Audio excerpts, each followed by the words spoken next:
জাহিদ ভাই, অনেকদিন পর তো দেশে আসলেন ভাই, কি অবস্থা? না ভাই, আপনার কাছে হয়তো বা দেশ ভালো লাগতেছে, কিন্তু আমার কাছে ভালো লাগতেছে না। জাহিদ ভাই, আসসালামু আলাইকুম। কবে আসছেন দেশে? ওয়ালাইকুম সালাম ভাই, আসছি যে 2 দিন হইতেছে। দিনকাল কেমন যাচ্ছে? দিনকাল ভাই, আমি তো নিঃস্ব হয়ে গেছি ভাইয়া। কি বলেন নিশ্চয়ই, কি হয়েছে ভাই? আমি দীর্ঘ 5 বছর পর আমি প্রবাস থেকে আসছি। আমি অনেক স্বপ্ন নিয়ে আসছি, আমি কত কষ্ট করে আমি উপার্জন করছি। আমি আমার ফ্যামিলির জন্য, আমি বাবার জন্য, মায়ের জন্য, বোনের জন্য, ভাইয়ের জন্য আমি কত কিছু নিছি, দামি দামি ফোন, স্বর্ণ নিছি।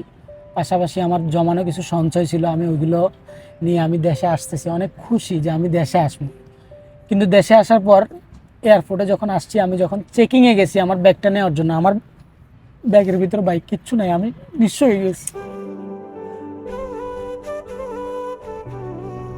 আমরা যারা বিদেশে থাকি, রোজগার জীবনের প্রতিটি মুহূর্ত আমরা সংগ্রাম করি, কিন্তু সবচেয়ে দুঃখের বিষয় হচ্ছে প্রবাসীরা দেশে ফিরলে সবচেয়ে বেশি কষ্ট পায় এয়ারপোর্টে। বছরের পর বছর হাজার হাজার প্রবাসীর লাগেজ থেকে চুরি হয় গিফট, ডলার, পারফিউম, এমনকি কাপড় পর্যন্ত। এটি শুধু চুরি না, একজন প্রবাসীর স্বপ্ন, ভালোবাসা এবং সম্মানের উপর আঘাত। প্রবাসীদের সম্মান দিন, এটাই আমাদের দাবি, এটাই আমাদের দায়িত্ব।